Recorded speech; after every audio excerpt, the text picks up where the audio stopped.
பகல்காம்ல நடந்த தீவிரவாத தாக்குதல். இந்த தீவிரவாத தாக்குதல்ல மொத்தம் 26 நபர்கள் உயிரிழந்திருக்காங்க. இதுல 25 நபர்கள் இந்தியர்கள். ஒரு நபர் வந்து பாத்தீங்கன்னா, நேபாள சேர்ந்தவரு. இப்ப இதுக்கு முதல் கட்ட நடவடிக்கையா இந்தியா தரப்புல இருந்து, நம்ம தரப்புல இருந்து என்ன எடுத்திருக்கோம் அப்படின்னா நடவடிக்கை, இந்த இண்டஸ் வேலி ட்ரீட்டி அப்படிங்கிற ஒரு ட்ரீட்டி. இது 1960கள்ல வந்து பாத்தீங்கன்னா, நம்மளுக்கும் பாகிஸ்தானுக்கும் நடுவுல வேர்ல்டு பேங்க் இருக்காங்க இல்லையா? சோ அவங்க மத்தியஸ்தம் பண்ணி ஜவஹர்லால் நேரு அவர்களோட காலத்துல வந்து பாத்தீங்கன்னா, கையெழுத்து போடப்பட்ட ஒரு ஒப்பந்தம். இந்த ஒப்பந்தத்துல இண்டஸ் வாட்டர்ல இருந்து 80% வந்து பெனிஃபிட் எடுத்துட்டு இருந்தாங்க பாகிஸ்தான். இதனால அவங்களோட விவசாயம் இது எல்லாமே நல்லா இருந்தது. இப்ப அந்த ட்ரீட்டில வந்து பாத்தீங்கன்னா, நம்ம முழுமையா ரத்து செஞ்சாச்சு. அதுல இருந்து பின்வாங்கியாச்சு. இதுக்கு மேல நம்ம தரப்புல இருந்து ஆர்ஜின் ஆகக்கூடிய அந்த வாட்டர் வந்து பார்த்தீங்கன்னா, பாகிஸ்தானுக்கு குடுக்கணும் அப்படிங்கிற நீட் இல்ல. இப்போ இதனால பாதிப்படைய போறாங்க பாகிஸ்தான். இப்படி பாதிப்படையறாங்கன்னா அவங்க என்ன செய்யலாம்?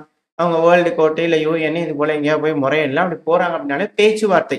முதல்ல பேசணும். ஏன் இந்த தீவிரவாத தாக்குதல்கள் நடக்குது? ஏன்னா பாகிஸ்தான் ஒரு தடவையும் போய் பேசலாங்கிறாங்கல்ல. சோ இப்ப வந்து பேசுங்க அப்படிங்கிறது போல செக் வச்சிருக்கோம். இதுக்கு எப்படி பாகிஸ்தான் நடவடிக்கைகள் எடுக்க போறாங்கன்றத பார்க்கலாம். இது மிக முக்கியமான ஒரு பிரச்சனை. தலையாய கடமை. அதை எப்படியாவது நம்மகிட்ட பேசி சுமூகமா முடிச்சு அந்த தண்ணிய அவங்க வாங்கியே ஆகணும். இல்லன்னா மக்கள் மத்தியில மிக பெரும் பிரளயம் வெடிச்சிரும். அடுத்தது வந்து பார்த்தீங்கன்னா, அட்டாரி போஸ்ட் வந்து பார்த்தீங்கன்னா, பார்டர் கிராசிங்க நம்ம குளோஸ் பண்ணியிருக்கோம். இதுக்கப்புறம் வந்து மே 1லேருந்து கம்ப்ளீட்டா குளோஸ் ஆகும் அப்படின்னு சொல்லியிருக்கிறாங்க. இதனால வர்த்தகம் முழுமையா வந்து பார்த்தீங்கன்னா, பாகிஸ்தானுக்கு நம்மளுக்கு இருக்கிறது கட் ஆயிரும் அப்படிங்கிறதோட பல கருத்துக்களா இருக்கு. இது நடக்குது அப்படிங்கும்போது பாகிஸ்தானுக்கு மிக பெரும் பின்னடைவு சந்திக்க நேரிடும். ஏன்னா நம்ம அண்டை நாடு. நம்ம வழியா வந்து அதிக அளவுல வர்த்தகம் பண்ணா தான் அவங்களுக்கு வேணுங்கிற பொருட்கள் இது போல விஷயங்களா இருந்ததுனா தான் அவங்களால ஏதாவது செய்ய முடியும். ஆல்ரெடி அவங்க பினான்சியலி ரொம்பவுமே கிரிட்டிக்கலான சிச்சுவேஷன்ல இருக்காங்க. இந்த டைம்ல தண்ணீல ஒரு அடி வச்சிருக்கோம். அடுத்தது அவங்களோட ஃபினான்ஸுக்கு ஒரு அடி வச்சிருக்கோம். எக்கனாமிக் ஒரு அடி வச்சிருக்கோம். இப்போ 3வதா வந்து பார்த்தீங்கன்னா, விசா. பாகிஸ்தான்ல இருக்கிறவங்கலாம் வந்து பார்த்தீங்கன்னா, நம்ம நாட்டுக்கு வரதுக்கு சார்க் நாடுகள் இந்த எக்ஸம்ஷன் அது 2வது ஸ்பெக் விசா வந்து பார்த்தீங்கன்னா குடுத்துருப்போம். ஸோ அந்த விசாலாம் இருந்துச்சு அப்படின்னா, அடுத்த 48 மணி நேரத்துல உங்க நாட்ட பார்த்து நீங்க போயிருங்க. அப்படிங்கிறத வந்து பண்ணா நம்ம எல்லாத்தையும் கேன்சல் பண்றோம். இதனால பாகிஸ்தானுக்கு நம்மளுக்கு ஒட்டும் இல்ல, உறவும் இல்ல அப்படிங்கிறத உலகத்துக்கு வந்து பார்த்தீங்கன்னா, நம்ம நிரூபிச்சுக்கிட்டு இருக்கோம். இது போல அவங்க மோசமான விஷயங்கள் செய்றாங்க. அதனால நாங்க பாகிஸ்தான ஊர விட்டு தள்ளி வைக்கிறோம். லிட்டரலா பாகிஸ்தானுக்கு சாங்ஷன் போட்டிருக்கோம். இந்த சாங்ஷன்லேருந்து பாகிஸ்தான் எப்படி தப்பிக்க போறாங்க அப்படிங்கிறது பார்த்துடலாம். ஏன்னா, உலக நாடுகள்லாம் சேர்ந்து ரஷ்யாவுக்கு சாங்ஷன் போட்டாங்களா, அது வேற. ஆனா இந்த மாரி சாங்ஷன் பண்ணணும் அப்படிங்கிறது போல, நம்ம உலகத்துக்கு எடுத்து காமிச்சிருக்கோம். ஒரு மிக பெரும் அழுத்தம் பாகிஸ்தானுக்கு வந்திருக்கு. அடுத்தது வந்து பார்த்தீங்க அப்படின்னா, நம்ம நாட்டோட அ ராணுவ அட்வைசர்ஸ் வந்து பார்த்தீங்கன்னா, அங்க இருப்பாங்க. அவங்க நாட்டோட ராணுவ அட்வைசர்ஸ் இங்க இருப்பாங்க. அதெல்லாம் இம்மீடியட்டா வந்து பார்த்தீங்கன்னா, போய்க்கங்க, வந்துக்குங்க. இனிமே வேண்டாம். நம்ம நாட்டுக்குள்ள அது போலலாம் வேணாம் அப்படிங்கிறது போல, நம்ம தரப்புலேருந்து வித்ட்ரா பண்றோம். அதேபோல அவங்க நாட்டுல இருந்து இருக்கிறவங்கலாம் உங்க நாட்ட பார்த்து போயிருங்க அப்படிங்கிற போல அனுப்பி விட போறோம். 2வது டிப்ளமேட்ஸ்லாம் இருப்பாங்க இல்லையா? டிராஸ்டிக்கா வந்து பார்த்தீங்கன்னா கம்மி பண்ண ஆரம்பிச்சிருக்கோம். 50 பேத்துக்கு மேல இருந்தாங்க. இப்போ 30 பேர் தான் அப்படிங்கிற போல சொல்லியிருக்கிறாங்க. இது போல எல்லாத்தையுமே நம்ம கம்மி பண்றதுனால பாகிஸ்தானுக்கு மேலும் மேலும் அழுத்தங்கள். இதனால போர் பதட்டங்கள், தேவையில்லாம அங்க இருக்கக்கூடிய மக்களுக்கு வந்து பார்த்தீங்கன்னா, அச்சங்கள் ஏற்படும். 2வது எக்கனாமிக்கலி பாதிப்படைவாங்க. தண்ணி இல்லாமயும் பாதிப்படைவாங்க. ஸோ இது போல பல சிக்கல்கள் இருக்கனால, பல செக்ஸ் இருக்கனால, இப்ப பாகிஸ்தான் நம்மகிட்ட பேச்சுவார்த்தைக்கு வந்து தான் ஆகணும். பேச்சுவார்த்தைக்கு வந்து சுமூகமான முடிவுகள் எட்டப்பட்டுச்சுன்னா பிரச்சனை இல்ல. அப்படி இல்ல அப்படின்னா, பாகிஸ்தானோட நடவடிக்கைக்கு ஏற்ப நம்ம பதில் நடவடிக்கை எடுப்போம் அப்படிங்கிறதுல மாற்று கருத்து இல்ல. ஸோ காய் நம்ம எடுத்து வச்சாச்சு. அடுத்த ஸ்டெப் பாகிஸ்தான் தரப்புல இருந்து எப்படி மூவ் ஆக போகுது அப்படிங்கிறத பார்த்தலாம். இதுக்கு பல நாட்டு தலைவர்கள் நம்மளுக்கு ஆதரவா இருந்திருக்காங்க. நம்மளோட இருக்கிறோம், வருத்தங்கள் தெரிவிக்கிறோம் அப்படிங்கிற சொல்லியிருக்காங்க. இதுல மிக முக்கியமா பார்க்க வேண்டியது முஸ்லீம் லீக் கமிட்டி. அவங்க தரப்புல இருந்து நம்மளுக்கு ஆதரவா இருக்கிறதா சொல்லியிருக்கிறாங்க. வருத்தங்கள் தெரிவிச்சிருக்கிறாங்க. கண்டனங்கள் தெரிவிச்சுக்கிறாங்க. இது மிக முக்கியமான ஒரு விஷயம். நம்ம நாட்டுல தீவிரவாத தாக்குதல் பண்றதுக்கு கண்டனங்கள் தெரிவிச்சிருக்காங்க. அதே போல அரப் லீக் இருக்காங்க இல்லையா? ஸோ அவங்களும் வந்து பார்த்தீங்கன்னா கண்டனங்கள் தெரிவிச்சிருக்காங்க. ஸோ இது போல விஷயங்களா இருக்கனால மேலும் மேலும் அரபுலக லீக் எல்லாருமே வந்து பார்த்தீங்கன்னா, பாகிஸ்தானுக்கு எதிரா இருக்கிறாங்க அப்படிங்கிறது இதுல இருக்கக்கூடிய விஷயம். ஏன்னா, இந்த இஸ்லாமோபோபியா அப்படிங்கிற சொல்றாங்க இல்லையா? இஸ்லாமியருக்கு எதிரான மனப்பான்மையை உருவாக்கக்கூடிய வேலைகள்ல இருக்கக்கூடிய இந்த சமயத்துல நார்மலா இந்த இஸ்ரேல் காசா பிரச்சனை, 2வது ட்ரம்ப் அவர்கள் வந்து ரொம்ப அ ஃபெரோஷியஸா அவர் எடுக்கக்கூடிய முடிவுகள் ஆக்ரோஷமா இருக்கிறார் இல்லையா? இதுபோல இஸ்ரேலுக்கு ஆதரவா இருக்கணும். இதுபோல யாரும் இருக்கக்கூடாது. இருந்துச்சுன்னா நாடு கடத்திருவேன் அப்படிங்கிற மாரிலாம் செஞ்சுட்டு இருக்காங்க இல்லையா? இதுபோல இருக்கக்கூடிய சூழல்ல திரும்பவும் உலகத்துல இன்னொரு நாடு இதுபோல தீவிரவாத தாக்குதல் நடக்குது அப்படின்னா, என்டையர் வேர்ல்ட்லயே வந்து பார்த்தீங்கன்னா, அது கொஞ்சம் தப்பான ஒரு போர்ட்ரையல் வர ஆரம்பிக்கும். ஸோ அந்த இதுல நல்ல முடிவுகள் இவங்க எடுத்துக்கிட்டு இருக்காங்க. என்டையர் முஸ்லிம்ஸும் அப்படி கிடையாது.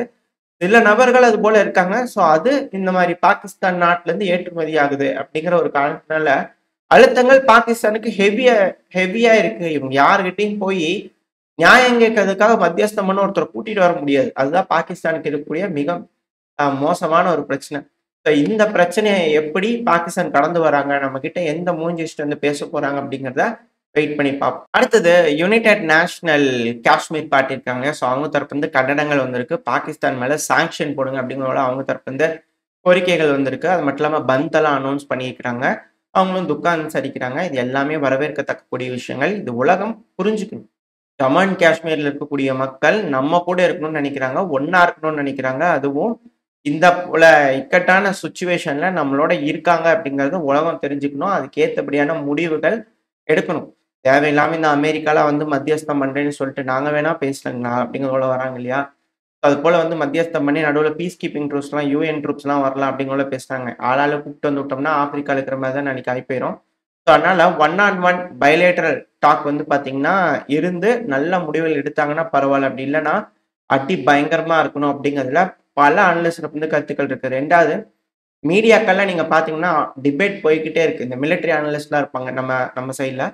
ஸோ பேசல கிராஸ் பார்டர் அட்டாக். 2வது வந்து பாத்தீங்கன்னா ஏர் ஸ்ட்ரைக் என்ன செய்யலாம், லான்ச் பேட்ச்ல அட்டாக் பண்ணலாமான்ற சீரியஸான டிஸ்கஷன்ஸ் போயிட்டு இருக்கு. பல காரசாரமான விவாதங்கள் இருக்கு. எங்க அடிக்கணும், என்ன மாதிரி பண்ணணும் அப்படிங்கிறது போல. பார்ப்போம் நம்மளோட ராணுவமும் என்ன மாதிரியான முடிவுகள் எடுக்க போறாங்க அப்படிங்கிறதெல்லாம்.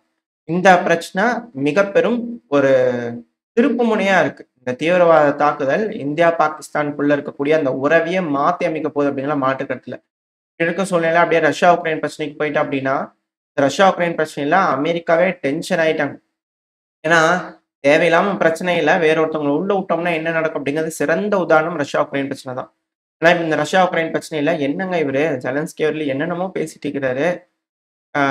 அமைதிக்கான நோக்கமே இல்லைங்க ஜெலன்ஸ்கி அவர்களுக்கு. அதுக்கு நேர் எதிரா பயணம் செஞ்சுட்டு இருக்கிறாரு அப்படின்ற குற்றச்சாட்டுகள் அமெரிக்கா வெள்ளை மாளிகை தரப்பு வந்து கருத்துக்கள் வந்துகிட்டு இருக்கு. அது கூடவே விட்டாஃப் அவர்கள் ரஷ்யாக்கு போயிருந்தார் இல்லையா? ஏப்ரல் 25 ரஷ்ய அதிபரான விளாடிமிர் புட்டின் அவர்களோட ஒரு மீட்டிங் இருக்கும், பேசுவாங்க அப்படிங்கிறது போல எதிர்பார்க்கப்படுது. அந்த பேச்சுவார்த்தைகள் எந்த அளவுக்கு இருக்க போது, சுமூகமான முடிவுகள் எட்டப்படுமா அப்படிங்கிற எதிர்பார்ப்புகள் இருக்கு. அட் த சேம் டைம் லண்டன்ல வச்சு மீட்டிங்லாம் இருந்தது இல்லையா?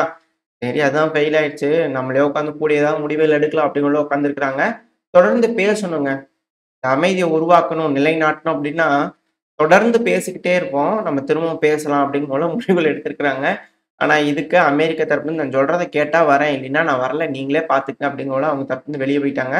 அதனால அடுத்த லெவல் டாப் லெவல் மீட்டிங்ல அதுக்கு அடுத்த லெவல் மீட்டிங்லயாவது கூடி உட்காந்து பேசலாம் அப்படிங்கிற முடிவுகள் எடுத்துக்கிறதா சொல்லப்பட்டு வருது. திரும்பவும் என்ன பேச போறாங்க இவங்க அப்படிங்கிறத வெயிட் பண்ணி பார்த்தலாம். அது மட்டும் இல்லாம இந்த ஜெர்மனி இருக்கிறாங்க இல்லையா? ஜெர்மனி அவங்க டாரஸ் மிசைல் தரேன், ராணுவத்தை தரேன், பணத்தை கடன் வாங்கி பெருமளவுல நம்ம டிஃபென்ஸ் பட்ஜெட் இன்க்ரீஸ் பண்ணி திருப்பி கன்ஸ்ட்ரக்ட் பண்ணலாம். ரஷ்யா வந்து 2029 போருக்கு வருவாங்க, அதுக்குள்ள தயாராகணும்னு ஏகப்பட்ட கனா கண்டுட்டு பெருமளவுல இருக்கிறாங்க. ஆனா இப்ப இவங்க என்ன முடிவு எடுத்துக்கிறாங்கன்னா, நம்ம கிட்ட டேமேஜ் ஆன பைப் இருக்கு இல்லையா? அது போல வந்து 1000 பைப் ஸ்டோர் பண்ணி வச்சுக்கிறோம். அதை எடுத்து கொண்டு போய் தேவையான அளவுக்கு இருக்குது. அதை கொண்டு போய் ரெடி பண்ணோம்னா ரெடி ஆயிரும் பைப்பு. ரீஸ்டோர் பண்ணிடலாம் அப்படிங்கிறது போல வந்து பார்த்தீங்கன்னா விவாதங்கள் போயிட்டு இருக்குது ஜெர்மனிக்குள்ள. நீங்க ரீஸ்டோர் பண்ணிடுவீங்க, ரஷ்யாட்ட தான் போய் ஒப்பந்தம் போடணும், கேஸ் வேணும் அப்படிங்கிறது போல அப்படின்ற கேள்விகள் இருக்கு. இதுக்கு யூரோப்பியன் யூனியன் எந்த மாதிரியான ரியாக்ஷன் கொடுக்க போறாங்க? ஜெர்மனி ஒரு மாதிரி பேசுறாங்க, ஆனா வேற மாதிரி பிஹேவ் பண்றாங்களே அப்படிங்கிறது போல இருக்கு. எல்லாமே ஓகே. ஆனா அமெரிக்கா அச்சீவ் பண்ணக்கூடிய சில விஷயங்கள் இந்த ரஷ்யா உக்ரைன் போர்ல இருக்கு.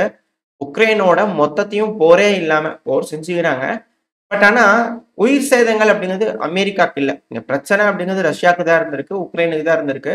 உயிர் சேதங்கள் அப்படிங்கிறது இவங்க 2 பேத்துக்கு அதிகம். 2வது இழப்புகள் ரொம்ப அதிகமா சந்திச்சுக்கிறாங்க. பொருளாதார ரீதியா ரஷ்யா மேல சாங்ஷன்ஸ் போட்டிருக்காங்க. இல்ல இழப்புகள் அப்படின்னு எடுத்து பாத்துக்கிட்டீங்க அப்படின்னா இவங்களுக்கு தான் அதிகமா இருக்கு, அமெரிக்காக்கு பெருமளவுல இல்ல. பட் இருந்தால் லாபம் அப்படிங்கிறது உக்ரைன்ல இருக்கக்கூடிய வளங்கள், மொத்த வளங்கள்லயும், அதுவும் டிரான்சிட் கேஸ் அத்தனையிலயும் வந்து பாத்தீங்கன்னா 50% மேல 51% அமெரிக்கா ஓனர்ஷிப் எழுதிட்டு போயிட்டாங்க. இதுதான் இதுல இருக்கக்கூடிய மிக பெரும் இழப்பு. ரஷ்யாவுக்கும் உக்ரைனுக்கும் சேர்ந்து அமெரிக்கா கிட்ட இழந்திருக்கக்கூடிய விஷயம் இது. அடுத்தது உக்ரைன் இழந்தது நிலப்பகுதி. ரஷ்யாவுக்கு அந்த நிலப்பகுதியில் இருக்கக்கூடிய உரிமம் கிடைச்சிருக்கு. ஜாப்ரோசியா நியூக்ளியர் பவர் பிளான்ட்ல கரண்ட் எடுத்துக்கலாம் இப்போதைக்கு. ஸோ அது கொஞ்சம் ஸ்மூத்தா போயிருக்கு. நான் அமெரிக்கா கிட்ட இருக்கிறது தான் சேஃப்டியும் கூட ரஷ்யாவுக்கு. ஏன்னா நாளைக்கு ஜெலன்ஸ்கி அவர்கள் அது மேல ஒரு குண்டு தூக்கி போட்டாங்கன்னு வச்சுக்கோங்க, அமெரிக்கா கட்டுப்பாட்டுக்குள்ள இருந்துச்சுன்னா, அப்புறம் அமெரிக்காவே பார்த்துக்குவாங்க. அது மேல தாக்குதல் நடக்காம இருக்கிறதுக்கு வாய்ப்பு இருக்கு. எல்லாம் அது ஒரு சிக்கல் தான். ஸோ அந்த காரணத்தினால இழப்பு அப்படிங்கிறது இவங்களுக்கு. அதுக்கு மேல வந்து பார்த்தீங்கன்னா, பின்லாந்து, ஸ்வீடன். இவங்க புதுசா நேட்டோல வந்து பார்த்தீங்கன்னா இணைஞ்சிருக்காங்க. எந்த பிரச்சனையும் இல்லாம இணைஞ்சுட்டாங்க. இது அமெரிக்காக்கு ஆடட் அட்வான்டேஜ். அதுக்கு அடுத்தது யூரோப்பியன் யூனியன் டிஃபென்ஸ் பட்ஜெட்ட இன்கிரீஸ் பண்ணியே ஆகணுன்ற ஒரு முடிவுக்கு வந்திருக்கிறாங்க. தள்ளப்பட்டிருக்கிறாங்க. ஸோ, அதனால மேலும் அதிக அளவுல டிஃபென்ஸ் பட்ஜெட்டுக்கு தொகைய அலோகேட் பண்றதுனால, அமெரிக்கா கிட்ட இருக்கக்கூடிய டிஃபென்ஸ் இண்டஸ்ட்ரிக்கு அதிகமா பணம் சம்பாரிப்பாங்க. ஏன்னா பேட்டில் ப்ரூவன் இல்லையா? ஸோ அதிக ஆயுதங்கள் இப்போ அர்சனல் எல்லாம் போயிருச்சு யூரோப்பியன் யூனியனுக்கு. அந்த அர்சனல்லாம் திருப்பி வந்து பார்த்தீங்கன்னா, ஸ்டாக்க வந்து ரீபில்ட் பண்ணோம் அப்டின்னா, யூரோப்பியன் யூனியன் அதிக அளவுல அமெரிக்கா கிட்ட இருந்து வாங்கணும். இது போல பல பெனிஃபிட்ஸ் வந்து பார்த்தீங்கன்னா, அமெரிக்காக்கு இருக்கு. ஈரோப் இதுல ஆயுதங்களை இழந்திருக்கிறாங்க. 2வது இந்த போர்ல தோத்ததுனால, ரஷ்யாவோட படங்கள்லாம் ரஷ்யாவுக்கு குடுத்தாகணும். இல்ல அது எந்த மாரியான பேச்சுவார்த்தைகள் பேக்கிரவுண்ட்ல ஏதாவது பேசியிருப்பாங்களா? இன்னும் 2, 3 நாள்ல சொல்றதா சொல்லிக்கிறாங்க இல்லையா? வெயிட் பண்ணி பார்ப்போம். கிளியரான தகவல்கள் என்ன வருதுன்னு. அது மட்டும் இல்லாம டெரிட்டரிஸ் சிலத எக்ஸ்சேஞ்ச் பண்ணிக்குவாங்க. இந்த கர்கிவ் பகுதி, செர்னிகிவ் பகுதினா சிலதெல்லாம் செர்னிகிவ்லயும் சில பகுதிகள் ரஷ்யா பிடிச்சு வச்சிருக்காங்க. அந்த பகுதிகள் எல்லாத்தையுமே உக்ரைனுக்கு திரும்ப குடுக்கறதுக்கு அதிக அளவுல வாய்ப்பு இருக்கு. வெயிட் பண்ணி பார்ப்போம். இவங்க 2 பேத்துக்குள்ள சுமூகமான முடிவுகள் எட்டப்படுதா? இல்ல உக்ரைன் தொடர்ந்து போர் தான் செய்வேன் அப்படிங்கிற முடிவுகள் எடுக்க போறாங்களா? என்ன நடக்க போகுதுன்றத வெயிட் பண்ணி பார்த்தரலாம். ஓரளவுக்கான தகவல்கள் இந்த பதிவுல பார்த்திருப்போம்னு நினைக்கிறேன். இதோட இந்த பதிவு நான் முடிச்சுக்கலாம். இந்த பதிவு எப்படி இருந்துச்சு? உங்களுக்கு பிடிச்சிருக்கா? பிடிச்சுனா லைக் பண்ணிட்டு உங்க ஃப்ரெண்ட்ஸ் கூட ஷேர் பண்ணிக்கோங்க. அது கூடவே மறக்காம இந்த பதிவு பத்தி உங்களோட கருத்துக்கள கமெண்ட் செக்ஷன்ல சொல்லுங்க. இந்த பதிவு நல்லா இருக்குன்ற நம்பிக்கையில அடுத்த பதிவுல உங்கள சந்திக்கிறேன். அதுவரைக்கும் ஸ்டே சேஃப். பை.